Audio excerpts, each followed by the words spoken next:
The following content is provided under a Creative Commons license. Your support will help MIT OpenCourseware continue to offer high-quality educational resources for free.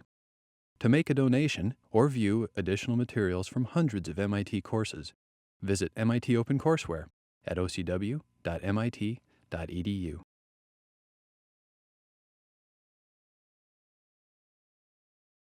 A lot of what we have done until today, in a lot of what we have done until now, we sort of assumed at a place or another that the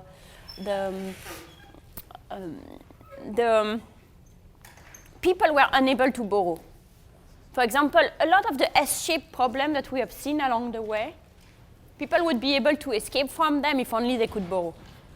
For example, all of the issues on risk that we've discussed, that people have these shocks and they lose their business and that puts them back on the left part of the curve. This could be removed if you didn't need to, if you were able to borrow your way out of these problems. So when you're in a bad shock, you borrow, and when you're in a good state, you reimburse, and everything is good. So it seems that we needed to spend some time discussing. We can't really take it as given that people can't borrow. First, because it's not true, actually. Poor people borrow a lot. It depends a bit from countries to country, but in a country like India, for example, about 70% of people will have some loan from someone. Usually not from a bank, but from a money lender or a shopkeeper or their landlord or something like that. So there are actually a lot of lending, borrowing relationship around. So it doesn't seem to be a very good assumption to start with the idea that people can't borrow. Secondly is, even if they couldn't borrow, we want to spend some time and try to understand why that's the case. So in a sense, we could have done this many lectures ago, but finally we are now getting the crux of this borrowing question. What the newspaper article for today made kind of clear is that this is one reason why you should be interested in these things, or you might be interested in this thing, is that microcredit is being discussed a lot these days. Has anyone heard what is happening to Yunus these days? Has any of you heard, like, what's the situation? Sorry? Yunus, yes. What's happening with Yunus? I don't know all the details, but it's kind of like getting pushed out of the organization that he started for me, the microfinance banking. Right, he's being pushed out of Grameen on sort of technical reason. I mean, it's not, he's older than 70, and then the government is arguing that Grameen is a public bank because the government, the state owns some part of the capital, but a pretty small part because Grameen is largely held by the borrowers. They're not trying to push him out. And at the same line, there is a discourse along the line that, oh, maybe microcredit is not all what it's cracked out to be, etc. This follows a big thing in a big event in India in November, where in Andhra Pradesh, one of the hotbed of microfinance in India, the government decided that it was now illegal to, issued an ordinance saying that it was illegal to ask people to repay in the absence of the local mayor. So given that the local mayor are not the most always in the field, always present, etc., that turns out to be a pretty big constraint. So all the repayments stopped to microfinance agency in Andhra Pradesh in November, and to these days they haven't really restarted. And in the context of that, you have had a lot of articles in the press about maybe microcredit is actually bad, maybe microcredit is new usury. So I don't want to go into the details of whether it's good or bad now, because you're going to do it in the next lecture. What I want to do is to give us some tools today. So it's going to be a little bit more theoretical lecture than usually. I want to give us some tools to try to understand why it might be difficult for the poor to borrow, why the poor might face higher interest rate, and what microcredit has done that can partially solve this problem, or why it doesn't solve them fully, etc. That's kind of where we're heading now. Maybe we can start with some facts that it's good to have in mind, and then we are going to have a series of simple models that we are going to try to apply to these facts. So the first fact is that most of the poor do not have access to any kind of formal credit, excluding microfinance, which reaches about 200 million of people worldwide. So most of the poor don't borrow from a bank or from a credit union or something like that. There are some numbers that are coming from the data set on the life of the poor under $1 a day. You see on the left side the fraction of people who have a loan, and you see that it's not nothing. Actually, the number 6 is wrong. That's more. 60% of people had a loan in India. Côte d'Ivoire, 31%, 12% in Indonesia, 93% in Pakistan. Yep. Why is there such a big discrepancy between why is there such a large informal loan market in Pakistan? So everywhere, first what you notice is that everywhere you have the fact that a lot of the loans that people are, so there are two facts in this column, or three facts. One is that it is not that credit access is zero in most countries, except in Panama where it's pretty low. Second fact is maybe what you were talking about, that there is a lot of variability, where in a place like Pakistan or India, once the typo is corrected, you have enormous amount of lending, like 93% of people have a loan. And third fact is that these loans are mostly not from the formal sector, with the possible exception of Indonesia, that has 25% of loans coming from the formal sector. Do you want to re-ask your question to make sure that?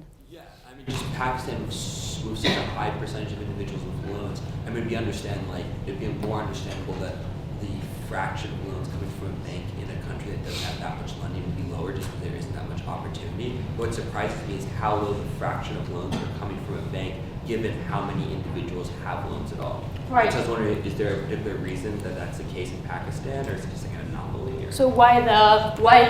So in a sense, we could ask the question two ways. Why is the informal loan market so particularly active in Pakistan? Or why is the formal market so absent?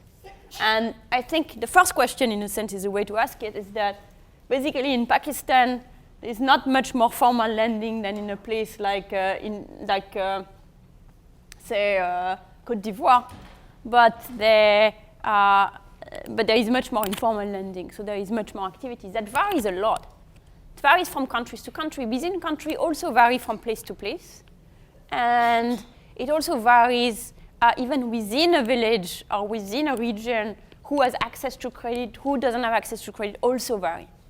So I can't really answer the question right now, but I'm sort of hoping that by the end of the lecture, we'll have some elements that we can apply back to saying, why are things different in Pakistan? Yeah. What's the percent of people with a loan in like the US, like developed countries? What's the percent of people with a loan in developed countries? I think it would be very, very, very high, because as soon as you have a credit card, you have a loan. So I think as a fraction of adults, that would be, pretty close to 1, I would say. So this is, you're absolutely right, or I don't know if this is what you had in mind, that this is lower than in developed countries. And what is particularly striking is the low access to any kind of formal lending. So How would it look different if it was urban instead of rural households? It's like Panama is really weird. It must be that those are like indigenous people living in the few people living away. So I think, so we also have in the same table, we also have the rural household, urban households. They will have more loans and more informal loans. So the ratio of informal to formal in urban households is actually not that different from what it is here. You have more loans and more informal loans and more formal loans, with a ratio, to my knowledge, remaining more or less constant. That's the first fact. A fair amount of loans, but very few formal loans. The second fact, it's more like a sort of history fact, is that governments have tried historically to do something about it. So in the 1960s and the 1970s, many governments of developing countries in India, in Brazil, in Colombia, in Peru, in Mexico, try and go either force or subsidize the banks, either public banks or government banks, to go and lend to the poor. So in India, for example, the way it happened is first the banks were nationalized by Mrs. Gandhi during same period as the emergency. They were nationalized in 2 waves.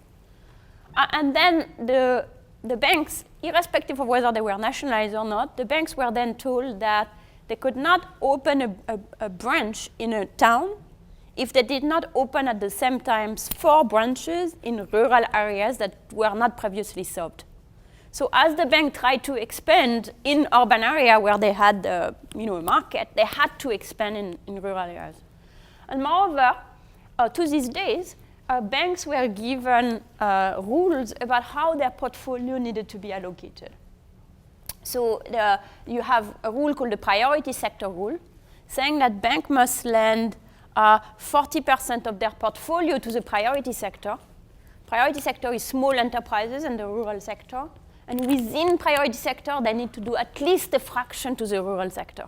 So both these things of forcing the banks to go into the rural areas and then forcing them to balance their portfolio this way and capping the interest rate up, capping the interest rate that they could charge, had the result that loans were pushed to farmers and things like that. But those loans were rather a disaster with very, very high default rates. So a lot of people never reimbursed the loans. And eventually they became more like a political giveaway rather than a credit program. So it became sort of an expensive, inefficient way to give people money as opposed to a real credit program. Just give you one illustration of political giveaway, which is a paper by Sean Cole, which looks at what he calls lending cycle. You're missing something important, which is what is on the x-axis over here is the year until the next election. So this is the year, there is an election about every 5 years. So this is saying this is the year just before the next election. And what you're seeing is that the year before an election, you get a huge boost in lending suddenly. And this is for public banks. And if we look at private banks, there are a few left. You don't have this political lending cycle at all. And another thing that he has, which is interesting, is that you get more of this boost in swing districts, in districts that are where the margin of victory in the previous election was low, than in safe district, where it's pretty clear who was going to win the election. Yeah. So why is there more lending before an election? Is that because after the person gets elected, everyone is just following them? So remember all of the facts that I just said. Right. You get more lending just before the election. It's only public bank, and it's only in swing districts, in districts where the margin of victory in the previous election was close. So why do they lend more? Probably candidates will make a promise that they'll get rid of them so that they don't have to pay for it. Exactly. Basically, the loans, the default rate is so high that loans are pretty much gifts. So if you can give more, if you give more of it, then it's like vote buying kind of activities. So yeah. Could you go back to the previous slide for a second? Why is it 0, -0.1, -0.2? Oh, so 0 is just it's a normalization. Oh, okay. So it starts at 0. So it's saying that any year that is not the year just before the election is below, exactly. So this is to show in relation to that year the old one as negative, and you have the little standard errors on the side as well. Good question. So it's whatever the level is, it's normalized there. So basically, that is telling you that even you had the effort. It's not that governments didn't try, but in India, and then it's also the case in other countries, eventually they stopped trying to at least use these banks as banks.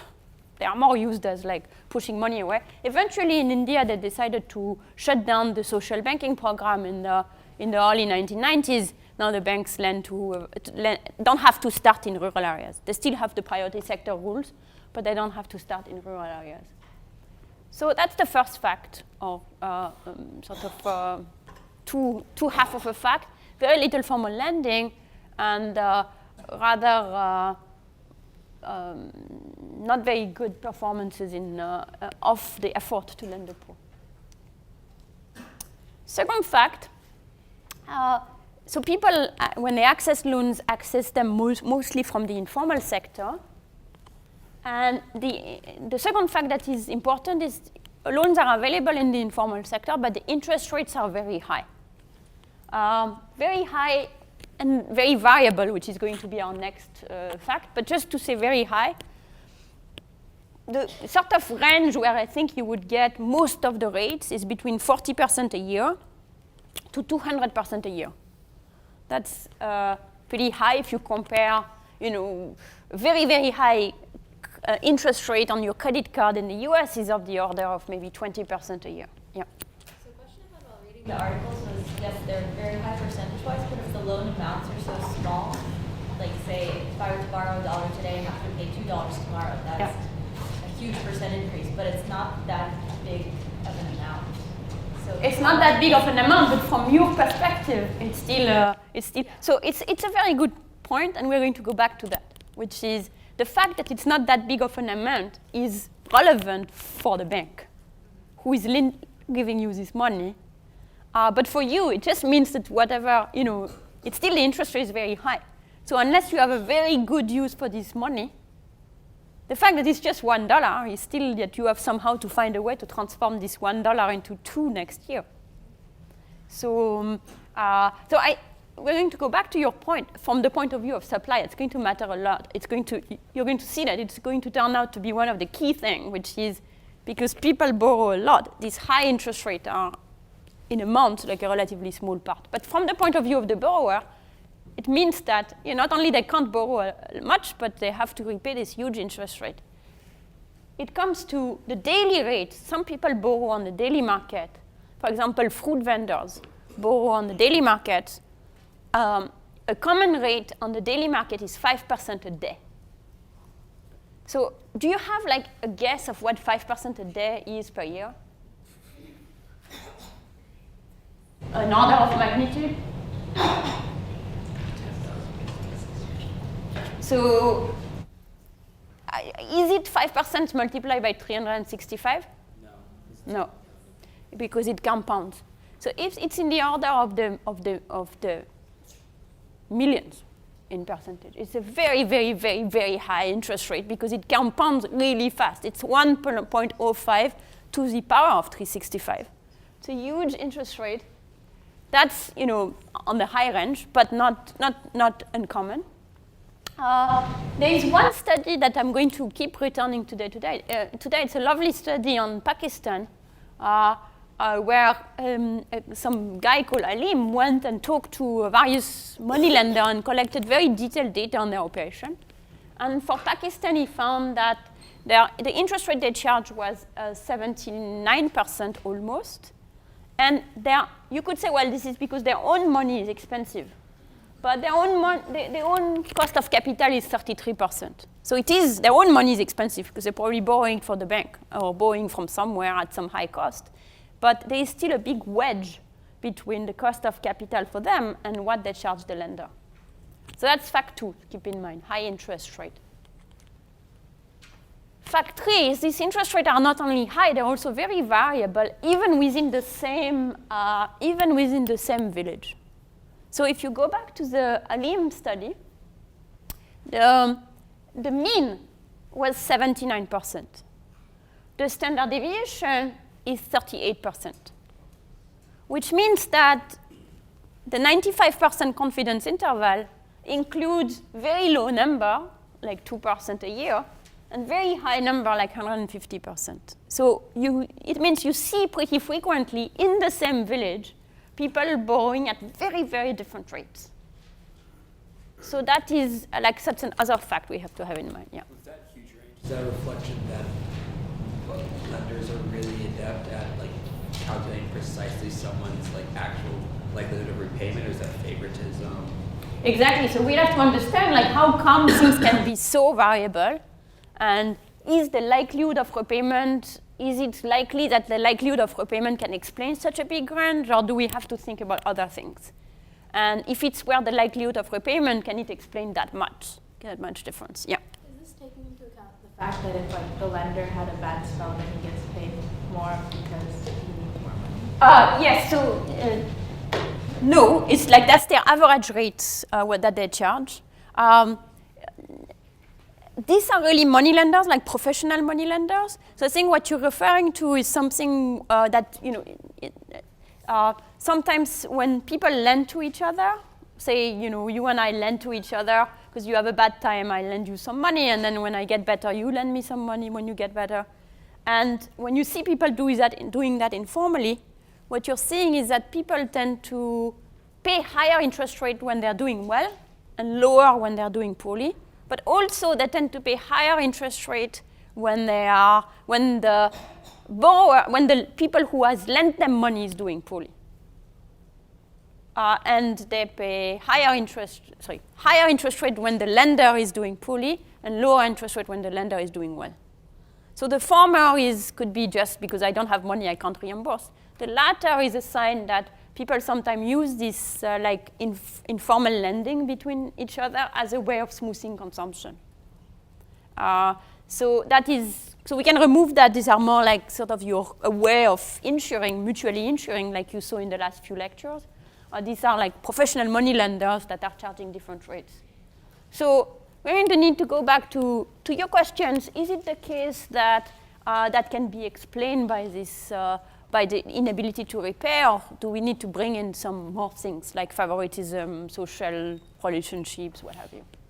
So let's keep that in mind. We now have 3.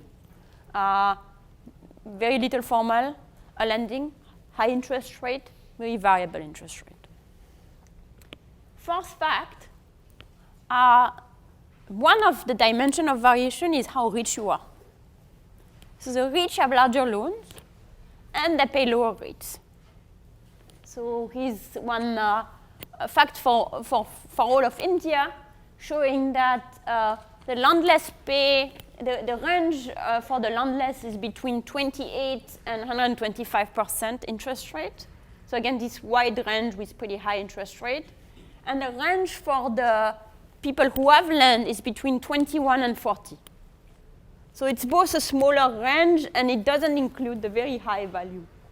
So the rich tend to pay, and this is just one fact, but you could go, we can accumulate these facts. That's kind of a representative fact of that. Yep. But doesn't it, to some degree, that variation is to be expected to a certain fitness cost of issuing a loan.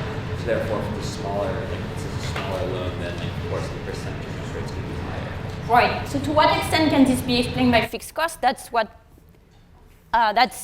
the question we'll ask in a minute. I think you're exactly right, and that goes back to Svetlana's points earlier, that fixed costs will play a role. The issue we are going to ask is, why is it the case that the fixed cost, why is it the case that the sales, even if there is a relatively small fixed cost, that translates into such large difference in the interest rate? And we are going to see that. But you're exactly right. That's exactly the intuition, is that it has to be that there is some fixed cost of lending buried here somewhere.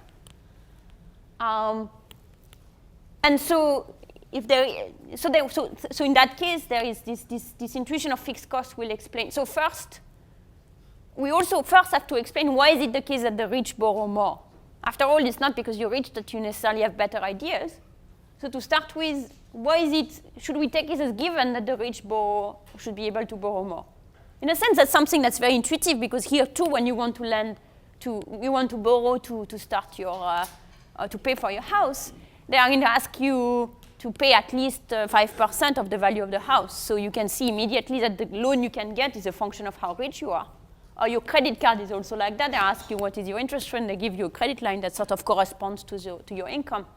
But if you think for a few minutes, in principle, why is that coming from? That's another thing we kind of have to understand. Does it come from the most basic model that the loan that you can get depends on how rich you are? It's not completely obvious. And then once we have that, we need to see, well, does that help us explain that the interest rate also vary with how rich you are? And that's where the fixed costs are going to be very helpful. Fifth fact, that's the fact that the rich pay lower interest rate. That's true. And that seems to be linked to how much they borrow. The size of the loan is inversely related to the interest rate.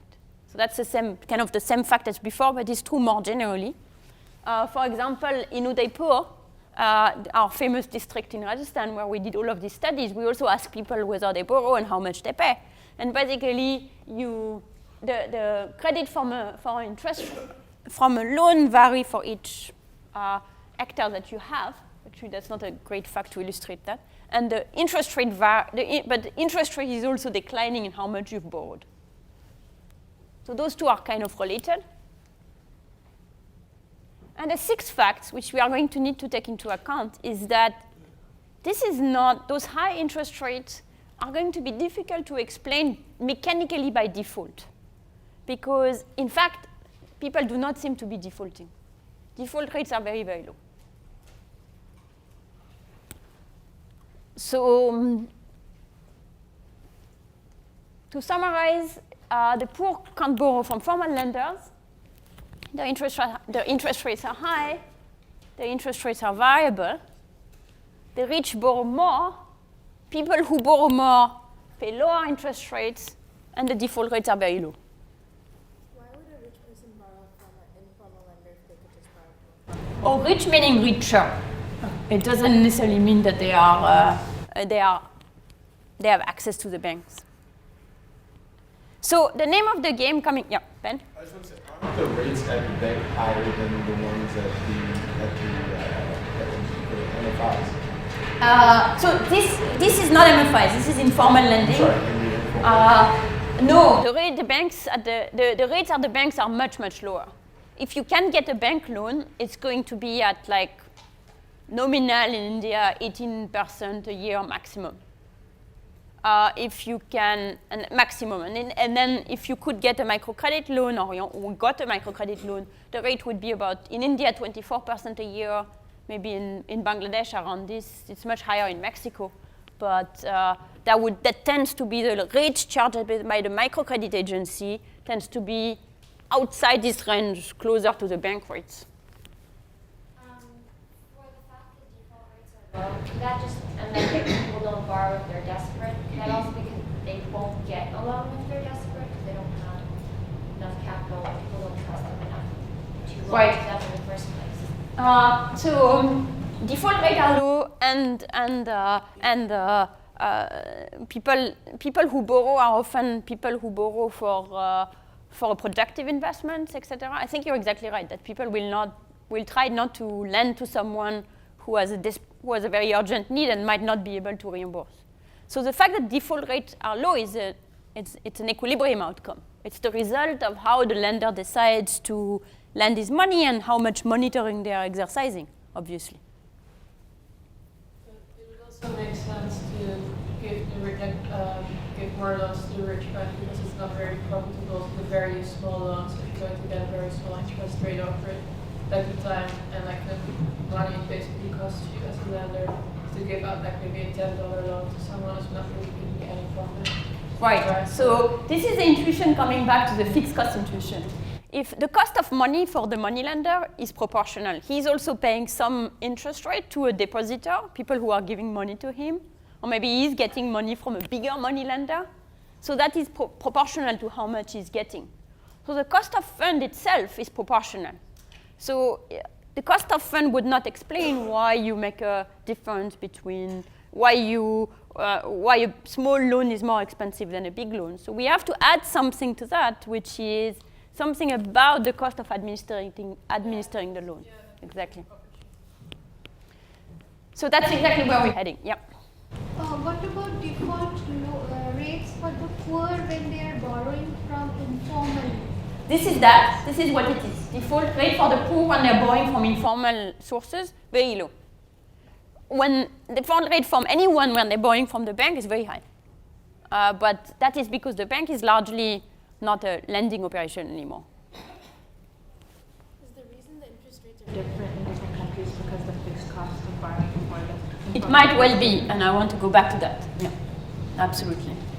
So let's write down some models that kind of formalize a little bit the intuition that I've already come.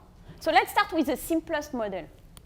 So the name of the game is going to take these facts and write down a model that the simplest model with the fewer assumptions possible is going to help us make sense of the facts. So let's start with your 1401 type of model, like a basic model. What should the model be? There is, suppose that you have a D% risk of default on any loan, but that's due to the fact that someone's business is collapsed. It's not that they run away with the money or whatever. It's just something happened, their business collapsed, they can't reimburse. So that's D%, that's observable by everyone. And let's assume that the gross interest rate is big R. So that's 1 plus little r. And suppose that banking or lending, money lending is a competitive industry. And so the money lender make no profit. We're going to return to that, whether it's a good assumption or a bad assumption. But suppose for the moment that lending is a competitive industry. So we are going to use a zero profit condition. So the expected marginal product of capital has to be 1 minus d times r. So the depositors, whatever, you need to set big R such that your depositors are getting 1 minus d times r. So if d is very high, then you need to set a higher interest rate so that you can compensate your depositors. Okay? So that would be your basic model. Now, let's look at what kind of facts can it explain, what kind of fact can it not explain. So we go back to the fact. Does it have anything to tell us about formal versus informal lenders?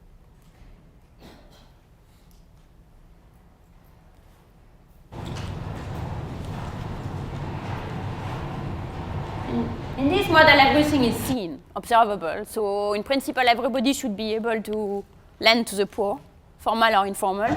So this model doesn't tell us why the banks are not able to lend to the poor. Can it explain high interest rate? And under what condition would it explain high interest rate? If under the assumption that the poor default more often than the rich, then it makes sense to charge them higher interest rate. Exactly. If the default rate was very high, you would explain a high interest rate. And if they were differentially high for the poor than for the rich, you would also explain that the interest rate paid by the rich is higher than the poor. So the problem is that you can't both explain the high interest rate and the low default rate. Given the low default rate, you should have low interest rate. Likewise, given the low and reasonably similar default rate, there is no reason for the interest rate to be very variable. The cost of capital should be the interest rate paid by everyone should be the same, and there is no reason for the rich to be able to borrow more. You should be able to borrow what you need to borrow as long as you're willing to reimburse, and you should also not pay a lower interest rate. So that's kind of a long-winded answer to your question.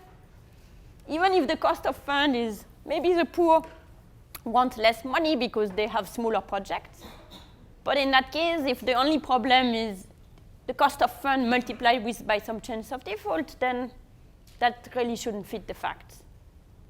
So we need to introduce something else to make sense of this fact. So I'm going to do it in 2 steps. First, I'm going to introduce the possibility that the borrower might want to run away with the money. So they have invested in their little enterprise. Their enterprise succeeded, but still they managed to escape with the money. So imagine that the bank or the money lender lends to an entrepreneur who has a business which will lead f of k when k units of capital are invested. So you invest k and you get f of k. So suppose you have a little shop and you build some shelves and you start your business and you'll get f of k. So if you already have W, in order to invest K, you need to borrow K minus W, right? And then at the end of the period, you need to reimburse K minus W multiplied by the gross interest rate. What you've borrowed plus the interest rate on what you borrowed, okay? Everyone's on board with that? So if we didn't have the chance that people run away with the money, we would be done. Now, suppose that you could spend some cost H, and then you could run away with the money. And suppose that spending the cost H is not on the amount of money you've borrowed, but on the entire amount of money you've invested. So basically, in order to run away with the money, you need to dismantle the shop and then move away somewhere. So you need a truck to move the capital. So that's on the entire shop you need to pay the cost. And that's some cost H. And then suppose that you need to pay some money to your depositor. So the cost of capital is D, big raw cost of capital. So if you're the money lender, if he gets 1 in capital, he needs to repay D times 1 at the end of the day. So let's look at the borrower choice. At the end, when he's realized his money, he has a choice between repaying. So if he repays, he will get f of k, which is what is made with his business, minus k minus w, what he has borrowed, multiplied by the interest rate, gross interest rate, okay? So that's easy if he decides to behave. If he decides to run away, he still gets f of k minus the cost of running away. Now, what is the lender going to do, given that? Given that this is the choice this is a choice that at the end of the day, this is the choice that the borrower has. What's the lender going to do? Ben? Make the R times K minus W term smaller than the HK term. Exactly. It's going to try to make it worthwhile for the borrower to reimburse. So it's going to set R times K minus W lower than HK, or at least equal. It's going to try and, that is in order to make it worth the while for the borrower to reimburse. So suppose we equalize that. We make R times K minus W equal H of K. That means that that gives us the expression that's over here, which is K over W is R times R minus H. So it's like, it looks like almost like a movie. Occasionally some very, very noisy guys passing by. At any rate, so can you interpret a little bit this graph, this equation? What is it telling us? What is it telling us?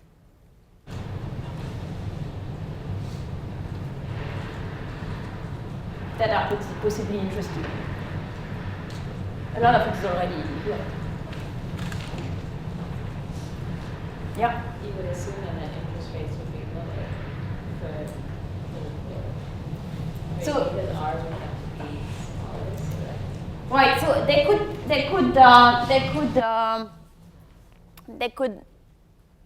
could play with R, but remember they have the depositors on the other end, so they don't have much of a choice for R.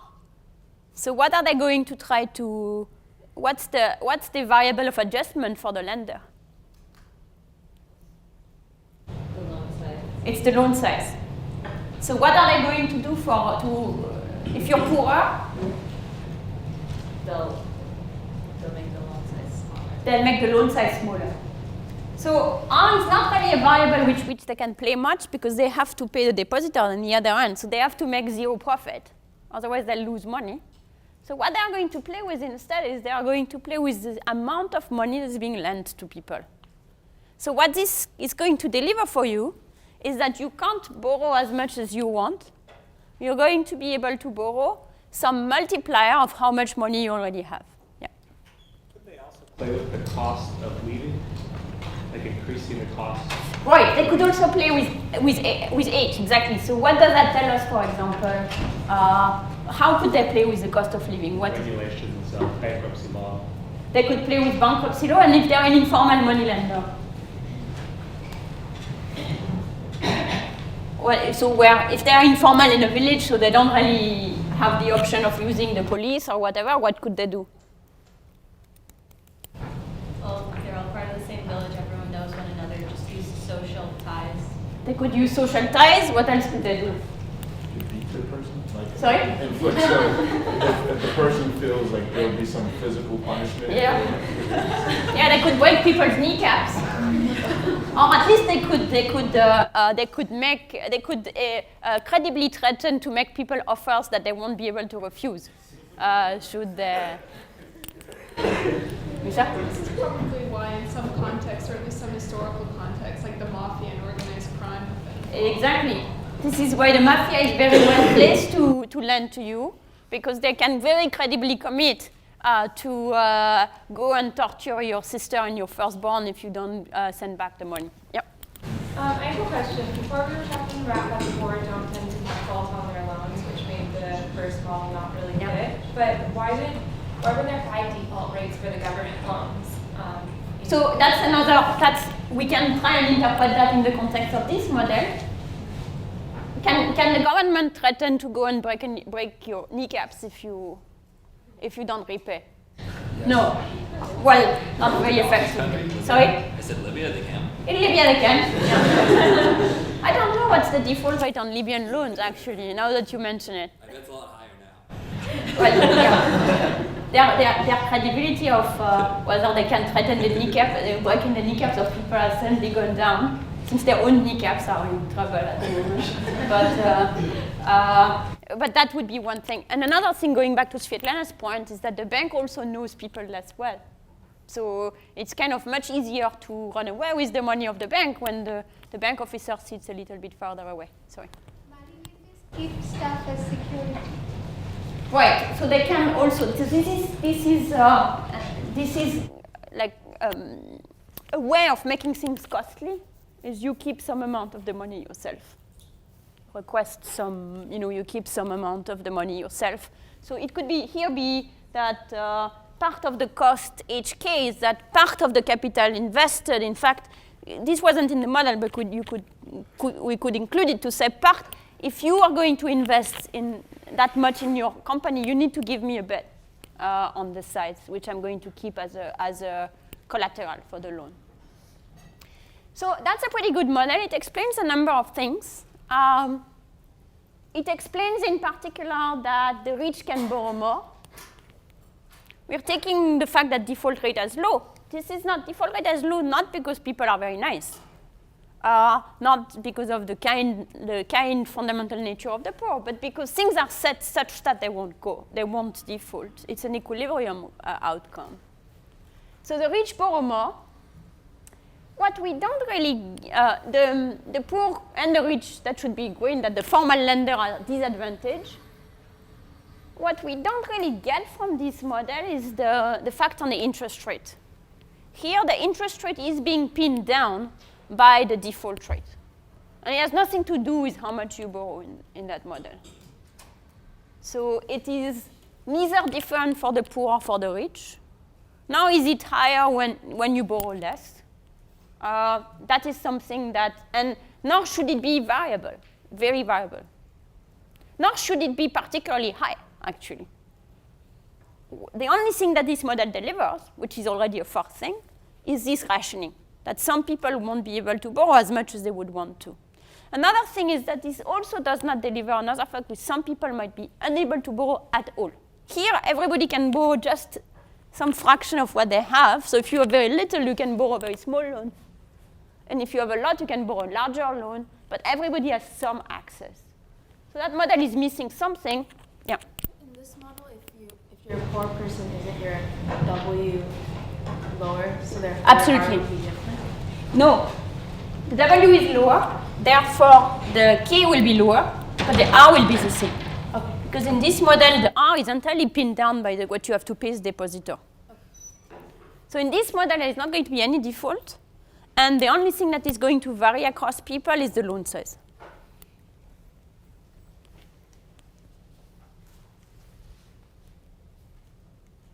So we need to introduce one more thing, which you already mentioned, which is the idea of a fixed fee.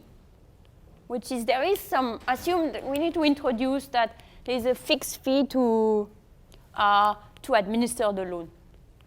So you already have all mentioned it as something rather obvious, so maybe I need to not spend much time to explain why there would be a fixed fee. So that even a small loan requires some effort. So you need to open a line on your Excel document for this person. But more importantly, you need to go and do some due diligence. So Alim describes how the moneylender spent like a number of days I wanted to check the X, which is why it's an X. But you need to spend like 2 or 3 days, kind of go and visit the person, figure out who they are, who their siblings are, so that you can go break their kneecaps, and what their business is, and whether they're really intending to do the business, and then some kind of regular checking of what's going on.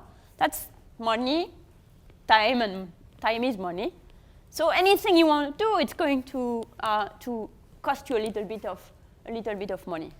So it seems kind of that's several of you already made this point. So maybe it's not very controversial, but that's going to play a big role. So intuitively, we already went through the intuition. Intuitively is now you have a fixed cost that you also need to recover on the loan. So the interest rate is going to need to adjust to recover that fixed cost. So that's the intuition. What I want to show you now is that the interest rate is going to more than adjust 1 for 1. It's going to adjust many for 1. So a small fixed cost is going to lead to a big explosion in the interest rate. And let's see how that works. So we're going to assume that it's the same thing. You can run away with the money by paying some cost. So you can run away. So it says before you can decide by running away. You could decide to run away. That's the second equation here. You could decide to run away at the end. So we're going to need to set how much you can borrow to make sure that you don't want to run away. But in addition, you have to pay some fixed cost. Otherwise, if I give you the money without paying the fixed cost, you can run away at cost 0. So you have to pay some fixed cost on the loan anyway. So now, the lender must satisfy 2 constraints when he picks both the interest rate and the amount he lends. Number 1, he needs to still satisfy the previous constraint, which is the amount lent must not be too high to give people the temptation to run away with the money. Number 2, the amount of interest that he is collecting when he collects must be sufficient to cover what he needs to pay the depositor, which is D. That's the gross interest rate paid to the depositor, plus the fixed cost. That is the new term relative to what we had before.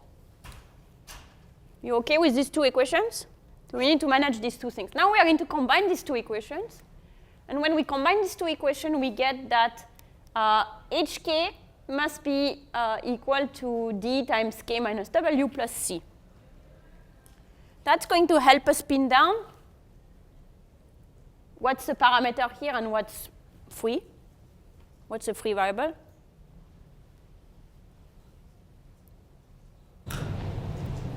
D is a choice or it's given to the moneylender? It's given. How about W? That's given. How about C? It's the fixed cost. You can't really fix it up. H is the cost. It's the other cost. That's also the cost of running away. That's also given. So the only free variable here is K. Does C not change depending on how much money the person has? No, that's the point. It's a fixed cost. So H is that's the part that is very relevant. It's the fixed cost that you need to pay regardless of the size of the loan. So in the lending cost, there is some cost that is fixed. That's C. It's like going and doing your 2 days of due diligence to know who the guy is and what is his business and stuff. And H is the variable part. So now so the only thing that that is free in this equation now is K. So we can use it to determine what K is going to be. And K is going to be D times W minus C divided by D minus H. So what happens if DW is smaller than C?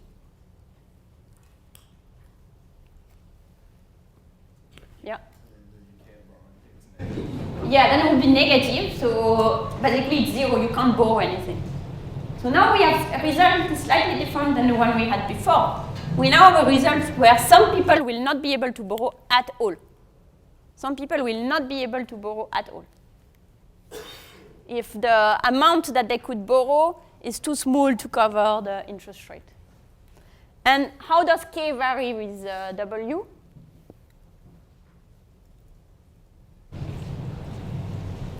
It's increasing. Yeah? When you're richer, you get to borrow more. And with H,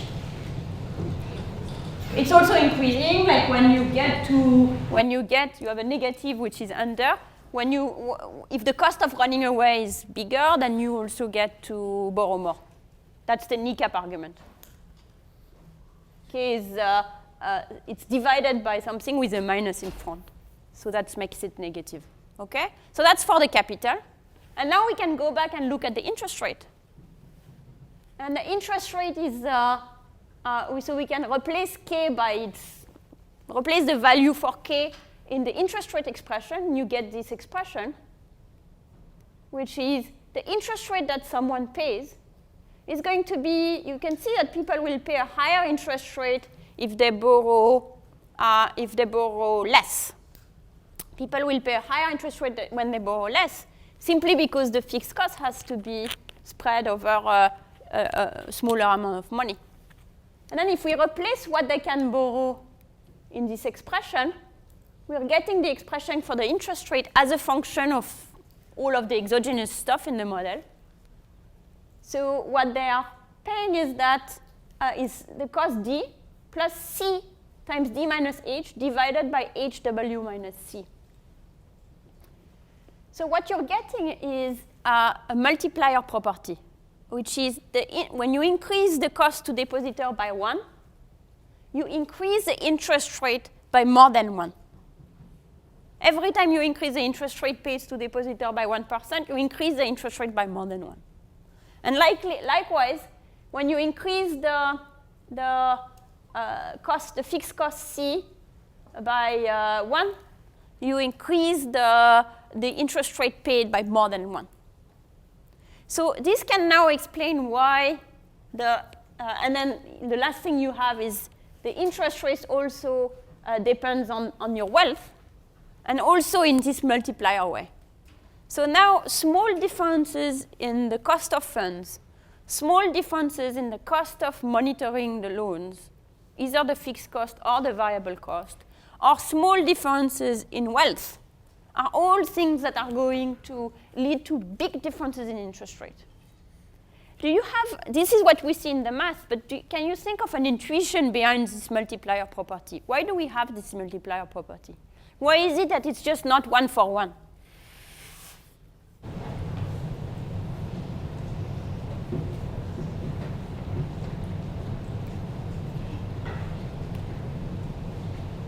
Think of, yeah. People place a cost on risk. Sorry? Like risk as a cost. So yeah, that could be true, but think in the context of this model. Like without even exiting the model, what is happening in this model, which tends to say that anything that will push the interest rate up a bit, like the cost of fund or the amount of money you have, or the cost of monitoring or the cost of running away, anything that will push the interest rate a bit will feed on itself. Think of this it appears in the math here very clearly, but try to think of the intuition behind this.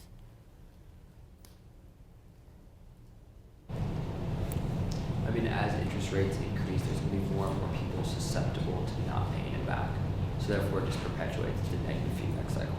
Exactly. So it's not so much more people, but each person has wants to run away more. So when the interest rate increases, makes you run away more, which is necessary to increase the interest rate further, which makes you run away more, etc., up to the point where it stabilizes. And then for some people, it might never stabilize. And these people will not be able to borrow at all. So here you won't be able to borrow if HW is too small. If HW is smaller than C, That would be, you won't borrow, the interest rate will be infinite. Because that spiral will not like stabilize. For other people, it just like feeds on itself up to the moment where it stabilizes. So now this model can explain pretty much all of our facts. The poor can't borrow from the formal lenders, while some people won't be able to borrow at all. And in particular, people will be not very able to borrow from places which are not able to impose high costs. They are just going to not be able to borrow to the poor at all if they want to get the money back. The interest rates are high. That's because if the cost of fund is D, the interest rate multiply relative to that, so you can have a big wedge now. It's not only the default rate, it's like this, all this effort that you have to pay to get people to reimburse. The interest rates are very variable, and in part because if someone has if for someone, for example, you know someone a little better, so that goes back to the question I was before about favoritism. Maybe it's favoritism, you know them better.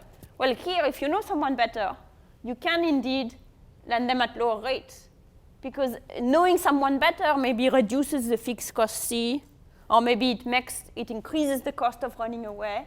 All of this will have big jump on interest rate. So you could have very large variation in the interest rate as a function of this H and C, etc., within the same village. The interest rates are variable, so that's the interest are variable. The rich can borrow more. That's because what you can borrow is a function of how much wealth you have. And the rich pay low interest rate because they borrow more. That's because of the fixed cost, and let's go to a point. And that's all in equilibrium in this model. There are no defaults since everything is set up to ensure there is no default. So the default rate are nothing but automatic. They are the result of people setting the interest rate that way. So I think at an intuition level, you had seen where this was coming. But you can see that introducing this fixed cost plus this proportional cost of running away helps us kind of cover pretty much all of our bases in terms of the basic facts. And then we can go a little bit further, and we can start thinking about other things that we might try to explain with this model. So money lenders are close to the people. So they are the ones who are able to borrow. They are the ones who are able to punish people. They are the ones for which the fixed cost is lower. They may be able to impose large penalties, like the mafia. An example we have in the book is in India, the people called Kabuliwala are the money lender, or were the money lender of choice. I don't know if they are still there. Kabuliwala are the men from Kabul who had this reputation of being very fierce. So every Indian child had read a story about the man from Kabul with his tender heart, but who end up killing someone because that person has treated them badly. And so you would see, this is Abhijit telling this story, or you would see these guys coming under the pretense of selling you dried fruit, and in fact kind of being money lender, because they are the ones who you knew that they would be able to get at you with a very persuasive argument if you were not going to be able to lend. Yeah. I've only read the article so far, so this might be in the book, and I don't know this yet. I've always been curious of why the banks never work directly with these people. Is it like a liability thing? Right. So there's an example of that where the Citibank in India decided that why wouldn't they use these guys? So they tried to use the kind of local thugs to repossess the car loans. But once it got found out, they ran into big trouble, and they had to stop that operation. And it's not clear whether or not it's welfare increasing to forbid Citibank to use the gundas to recover their car loans. But they tried, and then they ran into problems with the law. So it turns out it's not legal to kill people who don't reimburse your loan. So that was the problem. Exactly. That's a good point. There is another anecdote in the book about formal banks, I don't remember if it was Citibank, threatening to send people eunuchs. In India, eunuchs showing their private parts is not, it's supposed to be like a bad omen. So the thing is pay up or we'll send the eunuch to see you. I don't know, eunuchs. Eunuchs. So just like their presence considered like a threat in itself? Yeah, their exposition. If they expose their private part, it's supposed to be a bad. It's supposed to be. It's supposed to be a bad. Basically, the banks were hiring people to flash themselves. Not people, eunuchs. Yeah, I mean, people who are eunuchs. Yeah. Not just. Not anyone. Not anyone. It's a very specialized industry. So that explains why the money lender have a good business. Basically, it's a bit hard. Like, you have to resort to very complicated stuff. If you're a bank, you can't threaten to kill people, etc. So money lenders are well placed. The problem, however, is that money lenders don't have themselves access to very cheap funds. Because if you have savings, maybe giving them to a money lender is not the best things you can do. So money lenders themselves, their cost of funds is high. And there is also a multiplier on the cost of funds, which explains why the interest rates are high. So you'd explain why you have a money lender doing a good job and why their interest rates are so high. So it is not entirely clear when you're talking about driving them away, it is not entirely clear that they are necessarily bad people trying to exploit the poor. They also have their own cost of fund that is expensive, and then they are trying to kind of make a living in this way. Yep. Well, if formal institutions can't work directly with the poor borrowers at the end of that reaction, why can't they work with the money lenders, since those would borrow larger sums and they could be like, a private person who just decides to borrow some sum and then later decides to do something with it? Like, why can't that work? I think in a lot of cases it's sort of happening, which is the money lender is like a big landlord who will take a loan from the bank. So I think part of the money that the money lender is precisely coming from the bank. So that intermediation exists, maybe not very officially, because money lending is often not legal, but they just go and they borrow some money and then they relend it and that's it. Yeah.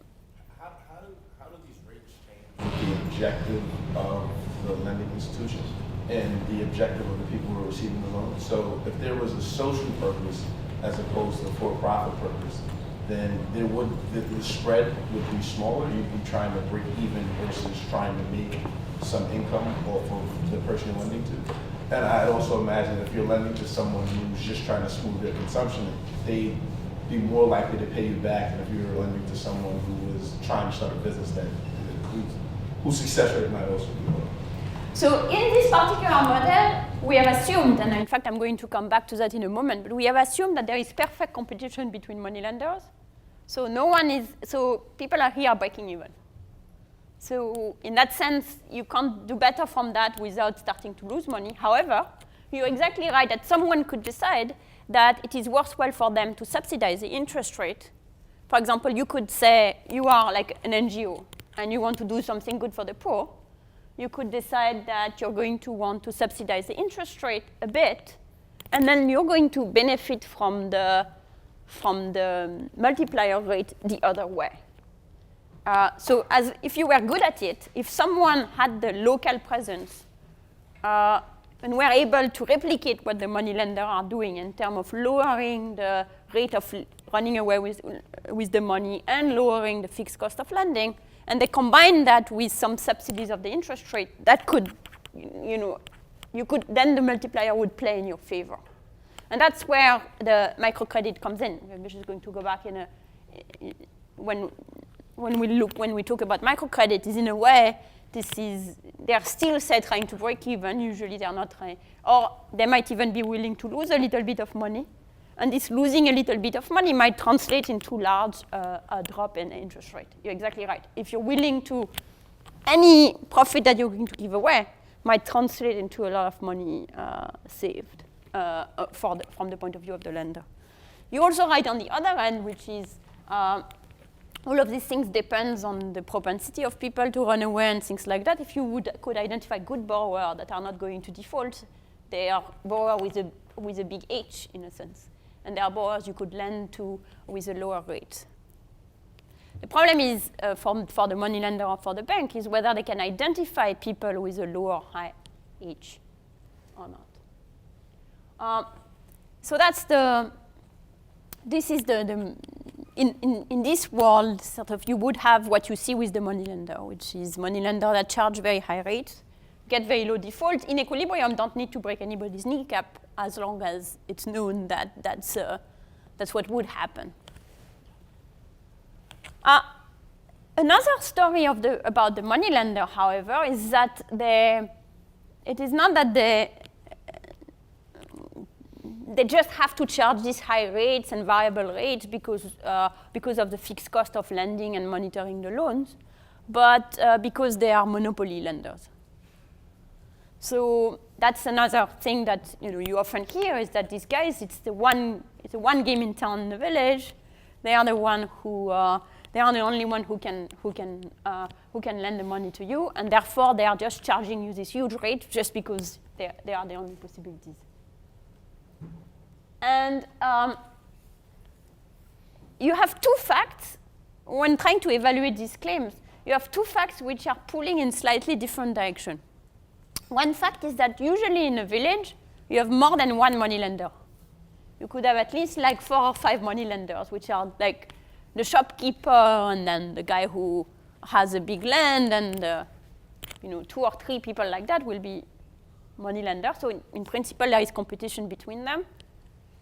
However, you don't see people switching. So people usually stick to the same person.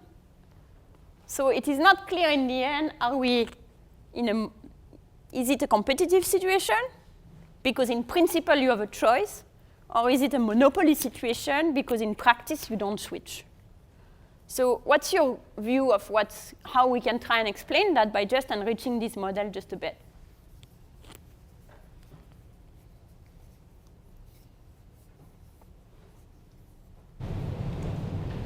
I'm not sure how to incorporate this, but I can think of 2 facts. First, the person who borrows needs to have some trust for the money lender in the sense of, like the money lender says you have to pay this interest rate and then doesn't raise it immediately when you actually go to repay, something like that, and that requires some cost to establish this relationship.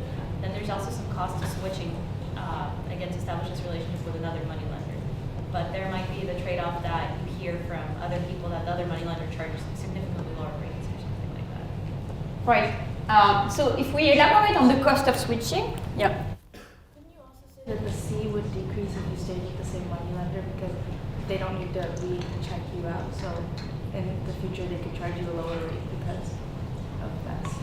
Exactly. So there could be this C, this cost of switching, is going to be, part of it is the guy trying to figure out who you are.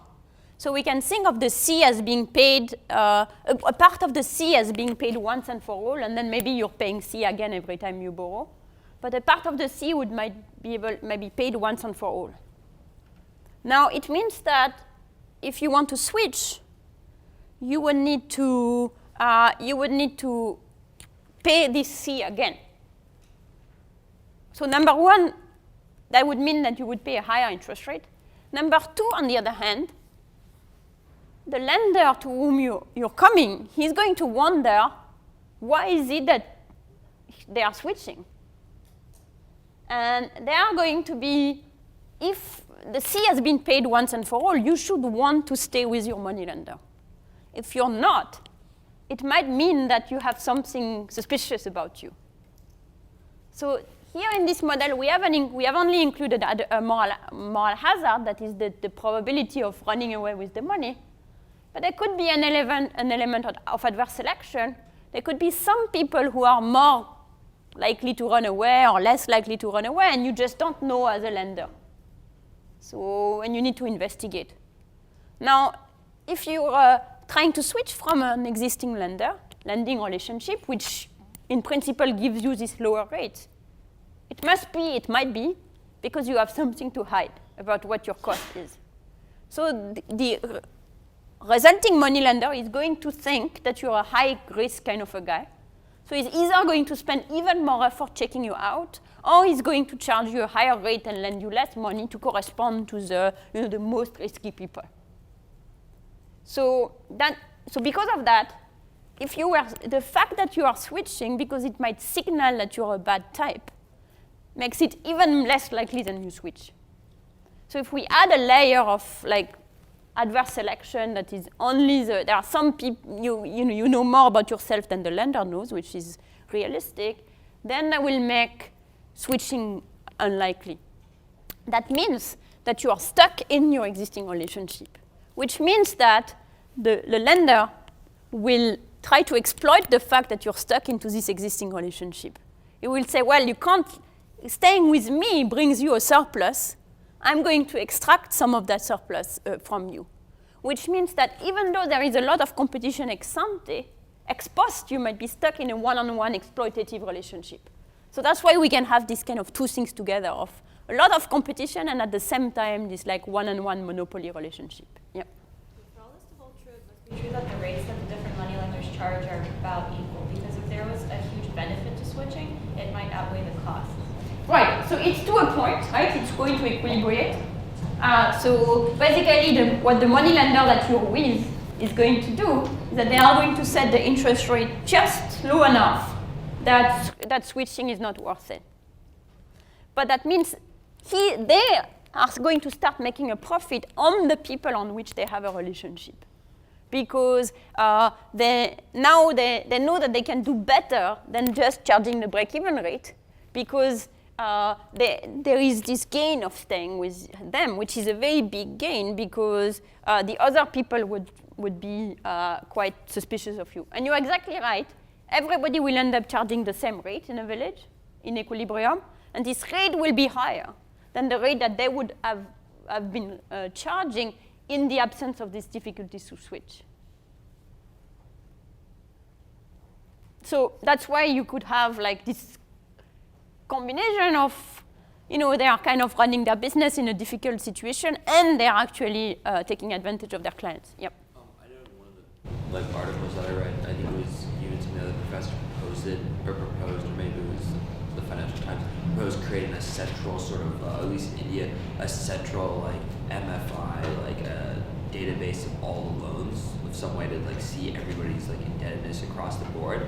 Wouldn't this help minimize the cost of switching?